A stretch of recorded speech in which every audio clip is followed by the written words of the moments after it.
আশা করছি আপনারা সবাই জানেন এই মুহূর্তে বাংলাদেশের কি অবস্থা। সেখানে হিন্দুদের বিভিন্ন জায়গায় অত্যাচার করা হয়েছে, এর সাথে শারীরিক এবং নানানভাবে অত্যাচার করা হয়েছে বিভিন্ন জায়গায়। যে মুহূর্তে হিন্দুদের উপর এই ধরনের অত্যাচার বাংলাদেশে চলছে, সেই সময় কার্যত সে দেশের সরকার, ইন্টারিম যে গভর্নমেন্ট আছে মোহাম্মদ ইউনূসের সরকার, কার্যত হাত পা গুটিয়ে বসে আছে। বাংলাদেশে এখনও হিন্দু সন্ন্যাসী চিন্ময় কৃষ্ণ দাস তিনি এখনও জেলে আছেন এবং তার বিরুদ্ধে কেস করা হয়েছে। এবং এটাও শোনা যাচ্ছে তার সাথে আরও বেশ কিছুজন সন্ন্যাসী আছেন যাদের ব্যাংক অ্যাকাউন্ট এখন অবধি ফ্রিজ করা হয়েছে তদন্ত করার জন্য। সুতরাং আপনারা বুঝতেই পারছেন এই মুহূর্তে বাংলাদেশের আসল ক্ষমতা কাদের হাতে চলে গেছে। পুরোপুরি সম্পূর্ণভাবে কট্টরপন্থীদের হাতে চলে গেছে এই মুহূর্তে বাংলাদেশের ক্ষমতা। এই মুহূর্তে বাংলাদেশের কট্টরপন্থীরা যাদেরকে চাইছে তাদের উপর অত্যাচার করছে, তাদেরকে আটকানোর কেউ নেই। আপনারা নিশ্চয়ই টিভিতে দেখেছেন হিন্দু সম্প্রদায়ের লক্ষ লক্ষ মানুষজন রাস্তায় নেমেছেন তারা তাদের প্রতিবাদ করার জন্য, এবং তাদের উপরও বিভিন্ন জায়গায় লাঠিচার্জ করা হয়েছে, কিছু জায়গায় অ্যারেস্টও করা হয়েছে। বাংলাদেশ উন্নতি করুক কি না করুক কিছু যায় আসে না, কিন্তু দেখবেন প্রত্যেক বছর কয়েকটা জিনিস বাংলাদেশের নিয়ম করা হয়। যেমন পুজোর সময় মন্দির ভাঙচুর হয়, এছাড়া হিন্দুদের ঘরবাড়ি জ্বালানো, এই সমস্ত ওদের সংস্কৃতির পাঠ করে নিয়েছে। প্রত্যেক বছর এই সমস্ত জিনিসগুলো নিয়ম করা হয়। হিন্দু যখন দুর্গাপুজো হয়, দুর্গা মণ্ডপে ভাঙচুর হয়, প্রতিমা ভাঙচুর হয়। যেখানে কার্তিক পুজো হয়, কার্তিক পুজোর ভাঙচুর হয়। সময় যত গড়াচ্ছে হিন্দুদের পূজার স্থান, হিন্দুদের মন্দির, সেগুলো ভাঙচুর চলছে। তবে বিভিন্ন বিশেষজ্ঞ মহলের মতে বিভিন্ন কট্টরপন্থীরা, যে কট্টরপন্থী সংগঠনগুলো আছে, তারা প্রধানত একটাই জিনিস চাইছে এই মুহূর্তে, তারা বাংলাদেশ থেকে হিন্দু শূন্য করতে চাইছে, বাংলাদেশকে হিন্দু শূন্য করতে চাইছে। এই কট্টরপন্থী সংগঠনগুলো ওপেনলি রাস্তায় নামছে, সরাসরিভাবে রাস্তায় নামছে, এবং দেখবেন তাদের কি স্লোগান, তাদের স্লোগান ভারতকে বয়কট করতে হবে। চলুন আমি এবার আপনাদের দেখাবো স্বাধীনতার পর বাংলাদেশে হিন্দু জনসংখ্যার কি তারতম্য হয়েছে, কি পরিবর্তন হয়েছে আজ অব্দি। 1951 সালে বাংলাদেশে হিন্দু জনসংখ্যা ছিল 22%। তারপর 1991 সালে বাংলাদেশে হিন্দু জনসংখ্যা কমে গিয়ে হলো 15%।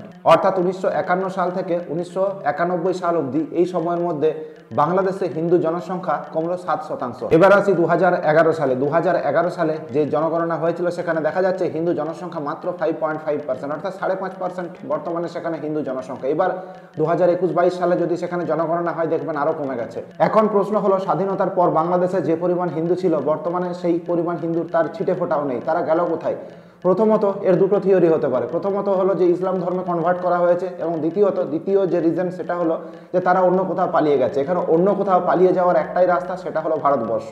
বাংলাদেশে এই হিন্দু জনসংখ্যা কমার পিছনে অনেক কারণ লুকিয়ে আছে। যেমন বাংলাদেশের কট্টর মৌলবাদীরা বা সেখানকার আইন কানুন যে পরিবেশ তৈরি করে রেখেছে, সেই পরিবেশে হিন্দুরা বাঁচতে পারবে না ফ্রিভাবে, তাই জন্য তারা অন্য দেশে পালিয়ে যেতে তারা বাধ্য হচ্ছে। এই রকম পরিস্থিতিতে বাংলাদেশের হিন্দুরা বাধ্য হয়েছে ভারতবর্ষে ঢুকতে। সে অনেক ক্ষেত্রে আপনারা জানেন ভারতের সাথে বাংলাদেশের বর্ডার অনেক জায়গায় খোলা আছে। প্রাকৃতিক পরিবেশের কারণে সেখানে অনেক নদী আছে, হয়তো বেড়া দেওয়া সম্ভব হয়নি, এবং কার্যত যে কংগ্রেস গভর্নমেন্ট ছিল তাদের কোনো মাথা ব্যথাই ছিল না যে ভারতের সাথে বাংলাদেশের বর্ডার সিল করতে হবে। তো এই সমস্ত কারণে বিভিন্ন দুর্বলতার সুযোগ তাদেরকে সাহায্য করেছে এবং তারা ভারতবর্ষে ঢুকে পড়েছে। এরপর আসি বাংলাদেশি কট্টরপন্থীদের ভারত বয়কটের ব্যাপার। ভারত থেকে যদি এক মাস ভারত থেকে ডিম এবং আলু না যায় তাহলে ওরা নিজেদের অস্তিত্ব হারিয়ে যাবে। এর আগেও আপনারা দেখেছিলেন যে মুহূর্তে ভারতবর্ষ এর আগের বার ডিম এবং আলু সরবরাহ করা বর্ডার থেকে বন্ধ করে দিয়েছিল, সেই মুহূর্তে বাংলাদেশে হাহাকার পড়ে গিয়েছিল। মধ্যবিত্ত এবং নিম্ন মধ্যবিত্তদের ঘরে আলু জোটেনি। তো সেই দেশ চাইছে ভারতকে বয়কট করতে। যে দেশ আলু, চাল, সমস্ত রকমের ব্যবসা তাদের সাথে করে, তাদের সাথে শুধুমাত্র সমস্ত তাদের নিত্য প্রয়োজনীয় জিনিসের সাথে ব্যবসা করছে, সেই সমস্ত জিনিসের আদান প্রদান করছে, সেই দেশকে চাইছে তারা বয়কট করছে। আপনি সারা পৃথিবী খুঁজুন, বাংলাদেশের মতো এত ছোট মানসিকতার দেশ আপনারা কোথাও খুঁজে পাবেন না। তারা কৃতজ্ঞতা বোধ বোঝে না।